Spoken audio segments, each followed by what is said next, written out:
예, 오늘 말씀도 함께 한 목소리로 읽어보겠습니다. 아이사야 챕터 20, verse 1 to 6, 1절부터 6절까지 함께 읽어봅니다. 시작. 아수르의 사로곤 왕이 다르단을 아스돗으로 보내매 그가 와서 아스돗을 쳐서 취하던 해니라. 그때 여호와께서 아모스의 아들 이사야에게 말씀하여 이르시되 갈지어다 네 허리에서 배를 끌고 네 발에서 신을 벗을지니라 하시매 그가 그대로 하여 벗은 몸과 벗은 발로 다니니라. 여호와께서 이르시되 나의 종 이사야가 3년 동안 벗은 몸과 벗은 발로 다니며 애굽과 구스에 대하여 징조와 예포가 되었느니라. 이와 같이 애굽의 포로와 구스에 사로잡힌 자가 아수르 왕에게 끌려갈 때에 젊은 자나 늙은 자가 다 벗은 몸과 벗은 발로 볼기까지 드러내며 애굽의 수치를 보이리니 그들이 바라던 구스에 자랑하던 애굽으로 말미암아 그들이 놀라고 부끄러워할 것이라. 그날에 이 해변 주민이 말하기를 우리가 믿던 나라 곧 우리가 아수르 왕에게서 벗어나기를 바라고 달려가서 도움을 구하던 나라가 이같이 되었은즉 우리가 어찌 능히 피하리요 하리라. 아멘. 우리가 어찌 능히 피하리요. How then can we escape?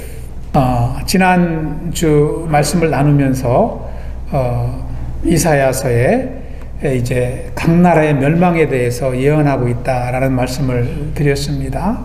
오늘은 그 가운데 애굽과 구스에 대한 멸망을 예언하는 내용입니다. 오늘 말씀을 보시면 멀지 않은 때에 아수르에 의해서 애굽과 구스의 백성들이 포로로 잡혀가고 수치를 당하게 될 것이다. 이렇게 이사야 선지자는 예언을 하고 있습니다. 오늘 말씀에 나오는 애굽과 구스는 사실 같은 나라입니다. 같이 붙어있는 나라입니다. 그런데 왜 이렇게 애굽과 구스로 부르고 있느냐면 그 당시 애굽을 통치하던 제25조 왕조 시대가 이제 구스인이 다스리던 시대였기 때문에 애굽을 구스라고도 이렇게 불렀던 것입니다. 당시 역사적 상황은요, 아수르가 통치하던 시대입니다. 아수르가 가장 강하던 나라입니다. 맨 위에 아수르가 보이죠? 그리고 밑에 왼쪽에 보면 애굽이 있습니다. 근데 애굽까지도 아수르가 막 이렇게 힘을 쓰던 그런 시대입니다. 그러니까 아수르가 얼마나 많은 지역에 힘을 쓰던 시대인지 우리가 상상해 볼 수가 있습니다. 그 당시는 힘만 있으면 힘없는 나라를 정복하던 시대입니다. 이 전쟁의 시대라고 할 수가 있습니다. 어떤 나라도 그 당시에는 아수르를 넘볼 수가 없었어요. 아수르를 이겨먹을 수가 없던 시대입니다. 그래서 아수르의 공격을 막아내기 위해서 각 나라들이 머리를 썼는데 자신들의 힘으로는 안 되니까 각 나라가 서로 힘을 합쳤어요. 동맹을 맺어서 아수르에 공격받는 나라가 있으면 나라들이 뭉쳐서 아수르의 공격을 막아내고 서로 도왔던 것입니다. 그런 시대였습니다. 그래서 이 애굽과 구스도 마찬가지로 다른 나라와 힘을 합해서 아수르와 대행했던 그런 나라입니다. 그 중에서도 애굽과 구스가 큰 나라고 강한 나라였습니다. 그래서 하나님의 백성인 남유다도 처음에는 아수르와 친하게 지냈습니다. 친아수르 정책을 피다가 아하스 왕 때에 큰 봉변을 당한 후로 이제는 아수르와 이제 적대하는 관계가 되어버렸어요. 반아수르 정책으로 바뀌게 됩니다. 그리고 이제는 어느 나라와 친하게 지내냐면 애굽과 친하게 지냅니다. 그래도 강한 나라 애굽과 친하게 지내면서 아수르에게 대항했던 것이죠. 이해가 되시죠? 예. 하나님의 백성 남유다도 전에는 아수르와 친하게 지냈는데 이제는 아수르와 대적하면서 애굽과 친하게 되었다는 것이죠. 그래서 애굽을 의지해서 아수르의 공격을 막아내려고 했던 것입니다. 그러니까 애굽이 하나님의 백성인 남유다의 우방이었던 것이죠. 그런데 이러한 우방 애굽이 오늘 말씀에 보면은요, 블레셋 성읍 아수도시 아수르에게 무너지듯이 애굽도 무너진다는 거예요. 그러니까 하나님의 백성들이 섬기고 의지했던 나라가 무너지니까 하나님의 백성들은 소망이 없어져 버린 것이죠. 충격이 아닐 수가 없는 것입니다. 여러분 1절을 다시 한번 보시기 바랍니다. 1절을 보시면 아수르의 사로군 왕이 다르단, 여기서 다르단은 군대 장관입니다. 군대 장관을 시켜서 아스도스로 보내서 그 아스도스를 빼앗아 버리는 것입니다. 여기서 아스도스는요, 바벨론의 5대 성읍 중에 한 성읍입니다. 그러니까 아수르가 바벨론을 공격해서 한 도시를 빼앗아 버리는 거예요.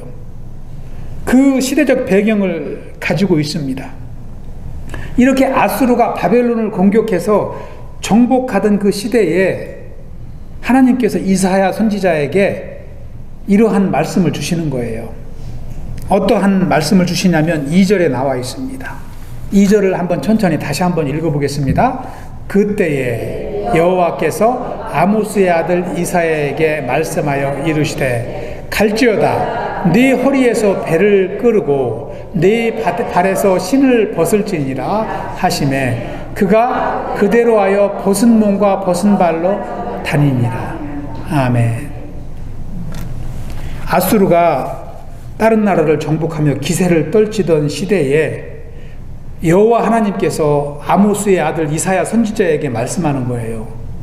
뭐라고 말씀하냐면 먼저 네 허리에서 배를 끌으라는 거예요. 허리에서 배를 끌이라, 허리띠를 풀으라는 것은요, 바지를 벗으라는 거 아닙니까? 그러면 속옷만 남잖아요. 그리고 겉옷을 다 벗어버리고 발에 있는 신도 벗어버리라는 것입니다. 신도 벗으라는 거예요. 그러니까 속옷만 입고 다니라 이렇게 말합니다. 아니 하나님의 선지자에게, 하나님의 백성들에게 주실 말씀이 있으면 말씀을 주시지 않습니까? 회개하라, 하나님을 의지하라, 우상을 버리라, 뭐 이런 말씀을 주실 텐데 이사야 선지자에게 말씀을 주시지 않고 그냥 너 옷을 벗으라는 거예요. 신을 벗으라는 거예요. 그리고 하나님의 백성에게 나아가라고 말씀하는 것입니다. 여기서 벗은 몸, 벗은 발은 무엇을 상징하느냐면요, 그 당시 전쟁에서 포로로 끌려가는 사람들을 다 옷 벗기고 신 벗기고 속옷만 입히고 그걸 다 묶어서 끌고 갔거든요. 그러니까 이사야 선지자에게 포로의 모습으로 하라는 거예요. 포로의 모습을 하고 누구에게 나타나냐면 하나님의 백성에게 나타나는 거예요. 또 애굽과 구스에게 나타나는 것입니다. 그것은 무엇을 의미하냐면 하나님의 백성이 의지하는 애굽과 구스가 마찬가지로 이렇게 포로가 되어서 아수르에게 다 잡혀갈 것이다. 그것을 몸으로 보여주라는 거예요. 몸으로 보여주라는 거예요. 여러분, 왜 말로 안 하고 몸으로 보여주라고 했을까요? 하나님의 백성들이 말로 해도 듣지 않으니까, 말로 해도 듣지 않으니까 하나님이 그 백성들을 어떻게 하든 회개시키고 돌이켜서 내 자녀로 다시 삼아야 되는데 하도 안 되니까 하나님이 선지자 이사야에게 그 고생을 시키는 것입니다. 여러분, 말로 해서 들으면 얼마나 좋을까요? 하나님이 말씀하실 때 그 말씀을 듣고 순종하고 또 다시 내가 죄를 범했으면 회개에 이르고 막 이렇게 자기 자신을 말씀을 따라 살고자 힘쓰면 얼마나 좋을까요?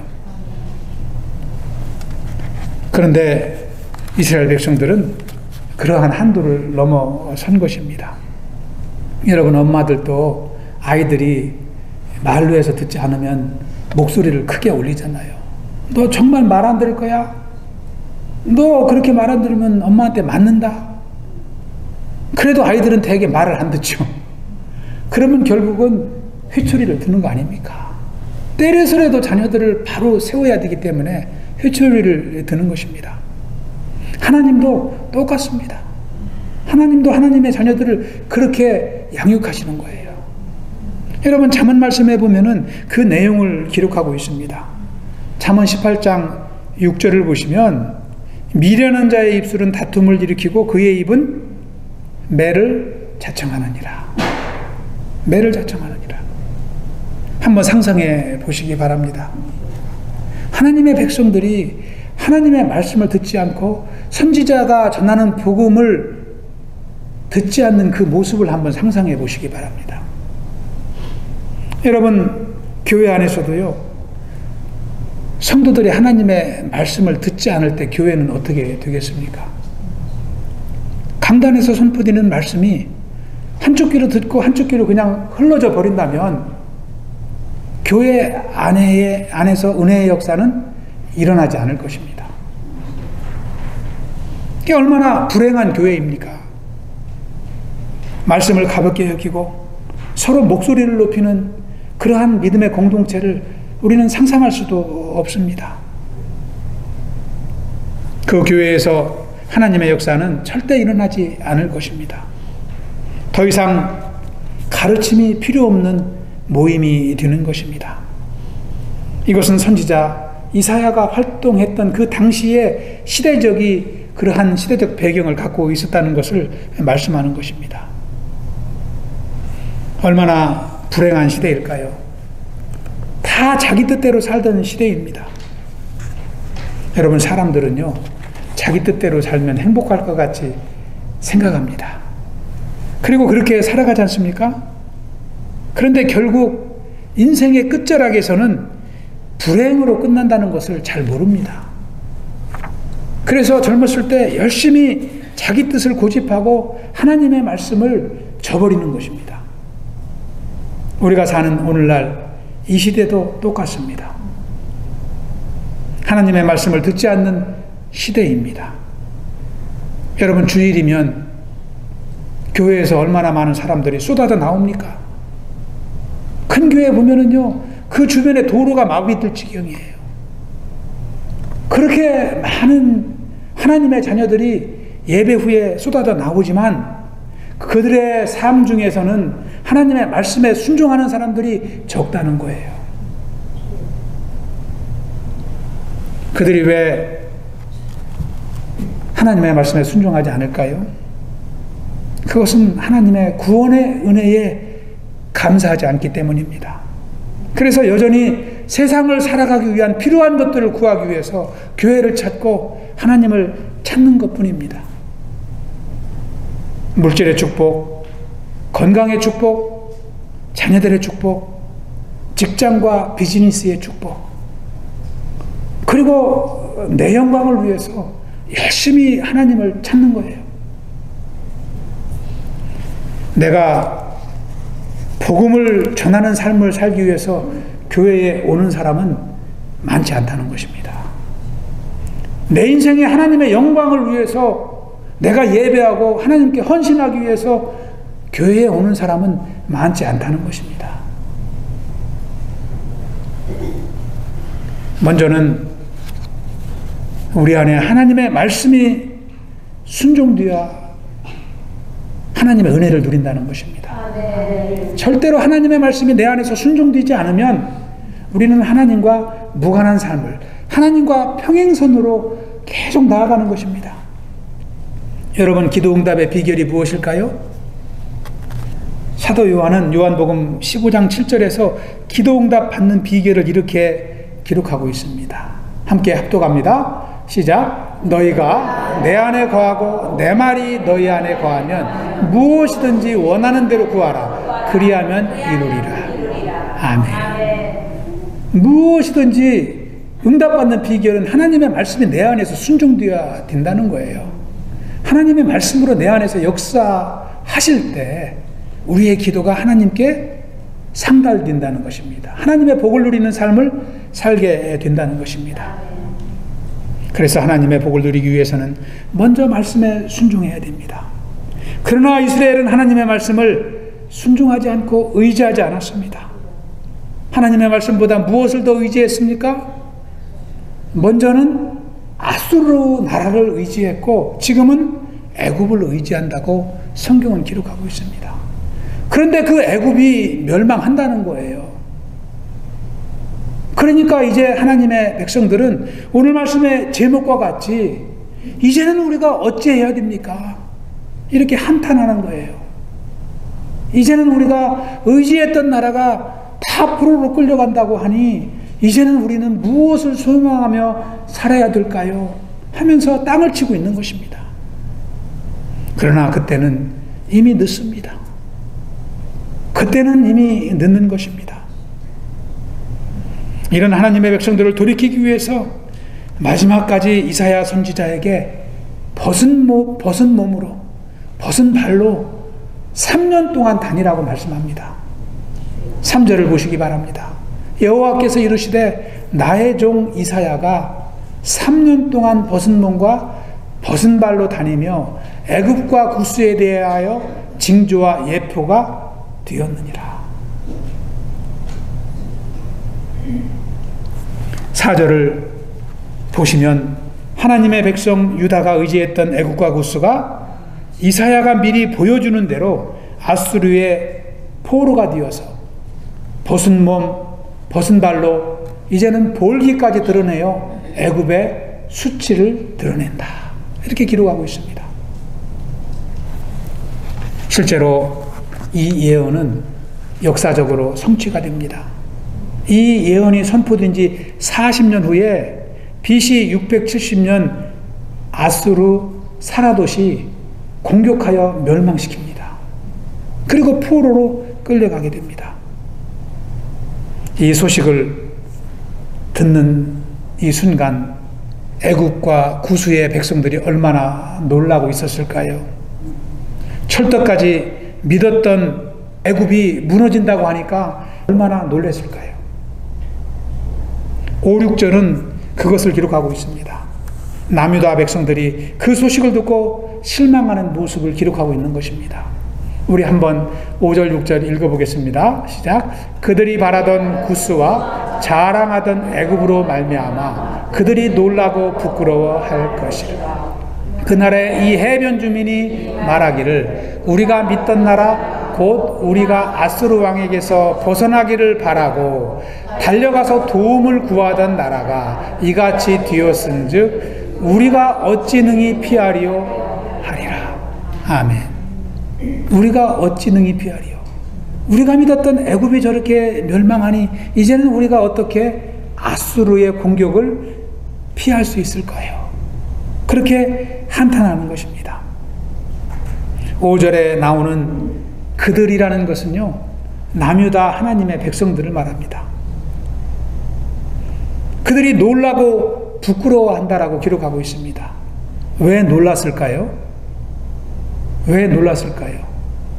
그럴 일이 절대 일어나지 않을 것으로 믿었기 때문에, 내가 이렇게 살아도 절대 내 인생은 후회가 없을 것으로 믿었기 때문에 그것을 당하고서 놀란 것입니다. 오늘날도 하나님을 의지하지 않을 때 인생의 끝자락에 동일한 부끄러움을 당하지만 사람들은 지금은 그것을 상상조차 못하는 것입니다. 그래서 마지막 날에 놀라는 것입니다. 하나님은 지금도 살아계셔서 하나님보다 다른 것을 의지하는 불신을 미워하실 뿐만 아니라 철저히 심판하십니다. 철저히 심판하십니다. 이것은 곧 우상숭배와 같기 때문입니다. 10계명 중에 1계명과 2계명을 무너뜨리는 것입니다. 그래서 출애굽기 20장 5절에 보면은 하나님은 이렇게 말씀하십니다. 나를 미워하는 자의 죄를 갚되 아버지로부터 아들에게로 3, 4대까지 이르게 하거니와. 3, 4대까지 이르게 한다는 것은요, 자자손손 영원히 멸망을 받는다는 것입니다. 이것이 하나님의 형벌입니다. 그런데도 이렇게 하나님의 말씀이 있는데도 사람들은 하나님의 말씀을 두려워하지 않습니다. 그 당시도 그랬고요. 오늘날도 똑같이 하나님의 말씀을 한쪽 귀로 듣고 한쪽 귀로 흘려버립니다. 여러분 왜 그렇습니까? 왜 그런다고 생각을 하십니까? 그것은 삶 가운데 우리에게 영향을 주는 것이요, 하나님보다 물질과 명예가 더 크다고 생각하기 때문입니다. 실질적으로 삶에는 믿음보다 진짜 뭐니 해도 돈이 필요하다고 느끼기 때문에 그것을 따라가는 거예요. 그것을 내려놓는 믿음이 없기 때문에 그냥 영향을 바라버리는 것입니다. 세상을 따라 흘러가는 것입니다. 오늘날도 그래서 교회에 다니는 성도들도 하나님보다 돈과 명예를 더 쫓는 거예요. 그들이 삶 가운데 가정에서 어려움을 느끼는 것은요, 물질이 없을 때 더 크게 고통으로 느껴지기 때문에 그런 것입니다. 여러분 돈이 많으면 좋지 않습니까? 불편한 것이 없고요. 내가 하고 싶은 거 다 할 수 있고요. 사고 싶은 거 다 살 수 있고요. 또 남들보다 더 잘 살고 우월해 보이기 때문에 너무나 좋은 점들이 많아요. 이것은 우리 삶 가운데 직접적으로 피부에 부딪히는 일들이기 때문에 그것에 관심을 두고 그것을 위해서 오늘날 성도들도 그렇게 살아가는 것입니다. 마지막 끝작, 인생의 끝자락을 잘 상상하지 못하기 때문에 보이는 것을 따라 살아가는 것입니다. 남한테 아쉬운 소리 하는 게 얼마나 불편합니까? 돈 있으면 떵떵거리는데요. 내가 구워줄 수 있고 내가 줄 수 있는데 왜 아쉬운 소리 하고 살아갑니까? 그런 기도 안 해도 되는데요. 그래서 많은 성도들이 물질에 속아 넘어가는 것입니다. 그래서 성도들도 하나님을 더 두려워해야 되지만 삶 가운데는 돈의 영향이 크니까 돈을 따라가는 것입니다. 돈을 더 좋아하는 것입니다. 오늘 말씀에 나오는 아수르와 애굽같이 돈이 그렇게 느껴지는 거예요. 그것을 기대하면 나를 지켜줄 것 같거든요. 그러나 애굽은 무너진다는 것입니다. 이것이 하나님이 선지자에게 주시는 교훈인 것입니다. 여러분 실제로 한국 사람들이 돈을 얼마나 좋아할까요? 얼마나 좋아하는지 올해 조사한 것을 보니까요, 선진국 중에서 한국 사람이 돈을 가장 좋아해요. 미국이나요, 일본, 우리나라보다 잘 살잖아요. 한국보다 잘 살잖아요. 독일, 영국, 유럽 국가, 프랑스, 한국보다 잘 살잖아요. 그런 나라도요, 인생을 가장 행복하게 하는 것이 돈이 아니라 가정이라고 그랬어요. 불신자들이 말한 거예요. 불신자들이. 근데 한국 사람들은요, 가정이 아니라 돈이라고 그랬어요. 돈이라고 그랬어요. 참 이것은 우리가 얼마나 회개의 자리에 나아가지 못하는가, 우리의 의식이 문제인가를 여실히 드러내는 것입니다. 특별히 그렇습니다. 세계 단연 1등이에요. 여기서도 보면은요, 한국 사람, 일반 사람들에게 물어봤습니다. 믿지 않는 사람들 다 물어봤어요. 돈으로 무엇이든지 해결할 수 있다라고 생각한 사람이 88%의 한국 국민들이에요. 10명 중에 9명은 내가 돈만 가지면 무엇든지 다 할 수 있어, 이렇게 말한다는 거예요. 그러니 돈 안 벌겠어요? 돈 따라 살지 않겠어요? 사람은 무엇을 하든지 가장 중요한 것이 돈이다, 이렇게 얘기한 사람이 80%나 돼요. 10명 중에 8명은 무엇을 하든지 돈이 있어야 된다.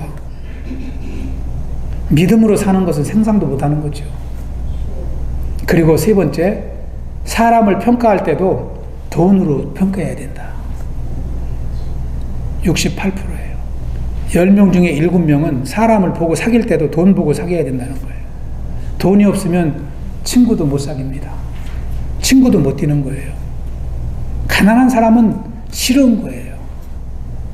이게 현재 우리 국민들의 의식 수준입니다. 오래 나온 평가입니다. 오래 나온 평가예요. 가장 큰 고민도요, 자녀 문제가 아닙니다. 건강 문제가 아닙니다. 돈 문제입니다. 1등이 돈 문제예요. 늘 돈 하며 사는 것이 오늘날 이 시대 사람입니다. 그런데 그런 사람들에게 복음을 전하는 여러분들은 얼마나 큰 일을 하는지 모르죠. 그런 사람들을 위해서 기도하는 하나님의 일꾼들은 얼마나 귀한 삶인지 모르는 거예요. 그러니까요, 저와 여러분이 사역을 안 하는 게 아니지만 우리가 열심을 내도 전도가 잘 안 되는 거예요. 달마다 새벽마다 부르짖잖아요. 그래도 전도가 쉽게 되지 않는다고 우리가 실망할 필요가 없어요. 사람들이 그런 의식으로 살기 때문에 우리는 더 힘써 그들을 위해서 기도해야 되는 줄 믿습니다. 여러분, 기독교인들은 돈을 얼마나 생각할까요? 기독교인들에 대한 조사표도 있습니다. 7년 전만 해도 기독교인들에게 있어서 인생에서 가장 중요한 것이 무엇이라고 대답했냐면 신앙이라고 대답했어요. 신앙이라고 대답한 사람이 25%. 근데 지금은요 17%로 떨어졌어요. 신앙이라고 대답하는 사람이 줄어들어요. 믿는 사람들이, 교회에 있는 사람들한테 물어봤는데도 신앙이 가장 중요하다고 생각하지 않는 거예요. 그런데 인생 중에서 가장 중요한 것이 돈이라고 대답한 사람은요 7년 전에는 10%였는데 지금은 17%로 늘어났어요. 돈이 가장 중요하다고 믿는 사람들이 더 증가하는 거예요. 그리고 기독교인들에게 물어봤습니다. 돈 많은 사람이 성공한 사람이라고 대답한 사람이 90%예요. 여러분 다 놀라시는데요. 크리스찬들에게 물어봤어요. 자기가 크리스찬이라고 하는 사람들에게 물어봤더니 10명 중에 9명은 돈이 있어야 성공했다고 볼 수 있다, 이렇게 본다는 거예요. 근데 불신자들에게 물어봤어요. 근데 불신자들은 92%, 2% 더 많았어요. 이게 90%나 92%나 뭐 도찐개찐 아닙니까? 그러니까 돈에 대한 인식이 믿는 사람이나 믿지 않는 사람이 다 거의 비슷하다는 거예요. 단지 2%의 사람들만 돈이 아니다, 믿음이다, 하나님이다, 이렇게 대답했다는 거예요. 그러니까 크리스찬 중에서 100명 중에 2명만이 진실된 크리스찬이에요. 이 조사표를 보면은요. 사랑하는 성도 여러분, 여러분이 가장 중요하게 여기는 것은 무엇입니까? 여러분들은 물질이나 명예가 아니라 하나님이라고 분명하게 대답할 수 있습니까? 아멘이신 줄 믿습니다. 혹시 돈과 명예를 더 소중하게 생각하신 분이 있다면 한 번 더 깊이 생각해 보시기 바랍니다. 내 인생을 살리는 것이 무엇일까? 사도 바울은 디모데전서 6장에서 돈에 대해서 이렇게 성도들을 가르칩니다. 우리 한번 합독합니다. 시작. 돈을 사랑함이 일만하게 뿌리가 되나니 이것을 탐내는 자들은 미혹을 받아 믿음에서 떠나 많은 근심으로써 자기를 찔렀도다. 아멘. 돈이 나쁜 것이 아닙니다. 돈을 사랑하고 탐하는 그 마음이 부패한 것이고 그 마음이 죄악에 빠진 것입니다. 재물을 탐하는 마음이 부패했다는 것이죠. 그래서 악의 근원이 된다는 것입니다. 왜 그럴까요? 재물을 탐하는 마음에 욕심이 있습니다. 그래서 다른 사람을 속이는 거예요. 돈 때문에 다른 사람을 미워하고 시기하는 거예요. 그리고 부정을 일삼고 부당한 방법을 다 동원해서 돈을 모으지 않습니까? 그래서 결국은 악한 일을 행하기 때문에 죄에 떨어지는 것입니다. 여러분, 사도행전 5장에 나오는 아나니아와 삽비라 같이 되는 거예요. 한 푼 두 푼 모으고 즐길 때는 몰랐는데 결국은 두려움이 없어지니까 하나님 앞에서도 두려움이 없이 하나님을 속이다가 죽음을 당하는 것입니다. 여러분, 가장 불쌍한 인생이요, 죽는 날까지 회개하지 못하고 죽는 인생이 가장 불쌍합니다. 평생 믿는다고 믿었지만, 평생 주의 일을 한다고 했지만 마지막 죽을 때까지 내 죄를 모르고 회개하지 못하는 인생보다 더 불쌍한 인생이 누가 있어요?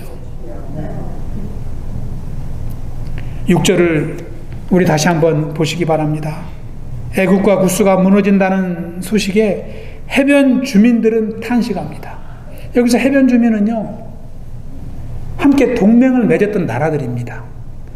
애국과 구스가 무너진다니까 애국을 따라붙었던 나라들이 다 탄식하는 거예요. 우리가 어찌 능히 피하리요? 이렇게 탄식하는 것입니다.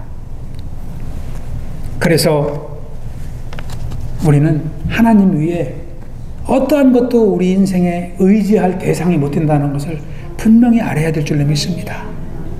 그리고 내 마음에 그런 욕심이 일어난다면 당장 그때마다 회개하고 하나님을 붙들고 살아가야 될 줄로 믿습니다. 재물이나 권력은 지금은 화려해 보입니다. 지금은 너무나 소중하게 보입니다. 그러나 결국은 허무하다는 것을 우리가 깨닫고 하나님만을 의지하는 삶을 살아야 될 줄로 믿습니다. 오늘 말씀을 정리합니다. 우리는 오늘 말씀을 통해서 하나님을 의지하지 않고 애굽과 구스를 의지했던 하나님의 백성들의 최후를 볼 수 있습니다. 어떻게 그들이 한탄하고 있는지 말씀을 통해서 우리는 깨닫게 되는 것입니다. 이 말씀은 동일하게 오늘날에도 세상을 의지하는 인생들에게 주는 하나님의 말씀인 것입니다. 여러분, 우리 인생은 무엇일까요? 사도 베드로는 베드로전서에서 우리 인생을 이렇게 표현하고 있습니다. 우리 한번 합독합니다. 시작. 그러므로 모든 육체는 풀과 같고 그 모든 영광은 풀의 꽃과 같으니 풀은 마르고 꽃은 떨어지되 오직 주의 말씀은 세세토록 있도다. 아멘. 우리 인생은 끝이 있지만 우리가 날마다 매주 선포하고 동행하는 말씀은 영원하다는 것입니다. 할렐루야. 아멘. 여러분, 음식 중에 이런 음식이 있습니다. 마지막으로 이 예화를 말씀드리고 마치겠습니다. 미꾸라지가 들어간 두부를 보신 적이 있습니까? 미꾸라지 속에 두부를 넣고 이렇게 두부를 잘라서 이제 간장 찍어서 먹는 음식이 있습니다. 저는 아직도 보지를 못했는데요. 그런 음식이 있다고 그래요. 제가 인터넷에서 찾아보니까요, 두부 속에 미꾸라지가 들어가 있는 음식들이 있더라고요. 근데 이 음식을 어떻게 만드느냐면, 먼저 이제 냄비에다가 물을 채우고 그 속에다가 미꾸라지를 넣습니다. 그리고 불 위에 올려놓아요. 그러면 찬물이 서서히 따뜻하게 되겠죠? 따뜻하게 됩니다. 근데 어느 정도 따뜻하게 되었을 때 두부를 썰지 않은 두부를 그냥 못채 찬 두부를 그 속에 넣습니다. 그럼 미꾸라지는요, 물이 따뜻해지면 찬 곳을 찾아가거든요. 미꾸라지는 그래서 땅 속에 막 깊이 파고 들어가고 살잖아요. 찬 곳에서 삽니다. 그래서 물이 따뜻해지니까요, 이제는 찬 두부가 들어오니까 찬 두부 속을 막 뚫고 들어가는 거예요. 막 삐집고 들어가는 것입니다. 그래서 미꾸라지들이 이 물속에는 하나도 없고 다 두부 속에 다 들어가 있는 거예요. 그러면 결국은 물은 끓게 되고 두부도 뜨거워지고 미꾸라지도 죽게 되는 것입니다. 미꾸라지는 그 속에 왜 들어갔어요? 살려고 들어갔어요. 두부 속에 들어가면 사는 줄 알고 들어갔는데 오늘 말씀과 같이 그 두부가 아수르인 줄 알았던 거예요. 애굽인 줄 알았던 거예요. 그런데 결국은 다 멸망하고 만 것입니다. 사랑하는 성도 여러분, 오늘 말씀에서 보듯이 인생 중에는 그 마지막에 어찌 능히 피할 수 있으리요? 고백하는 인생이 있다는 것입니다. 그때는 후회해도 소용이 없는 것입니다. 우리 중에 아직도 하나님을 의지하지 못하고 세상을 의지하고 물질이 더 좋아 보이고 지혜롭게 보이는 분이 한 분이라도 있다면 지금 바로 하나님 앞에 그 허물을 고백하고 용서를 구할 수 있길 기도합니다. 그리하여 나의 인생이 풀과 같이 시들기 전에, 꽃과 같이 땅에 떨어지기 전에 하나님을 만나는 축복이 있길 축원합니다. 저와 여러분이 섬기는 우리 교회가 세상과 돈을 의지하지 않고 하나님의 영광을 위해서 살아가며 하나님의 영광을 위해서 쓰임받는 교회가 되길 기도합니다. 기도하겠습니다. 아버지 하나님 감사합니다. 복된 주일 참 이제 주님께서 함께 예배하며 주님의 말씀을 나누고 영광 돌리게 하시니 감사를 드립니다. 특별히 오늘 말씀을 통하여 참 애국과 구스의 어리석음을 보았습니다. 또 하나님의 백성들의 참 어리석음을 깨닫게 됩니다. 오늘날 참 이 말씀이 우리의 말씀이 되어서 또 이 시대를 살아가는 동안 오직 하나님을 의지하며 승리하는 삶을 살아갈 수 있도록 축복하여 주시옵소서. 아버지 세상을 의지하다 참 멸망하고 낙심하는 인생도 있지 않게 하시고 날마다 하나님 안에서 기쁨과 은혜를 누리며 평안을 누리며 소망 가운데 살아가는 축복의 인생 되게 하여 주시옵소서. 감사하오며 예수님 이름으로 기도하옵나이다. 아멘.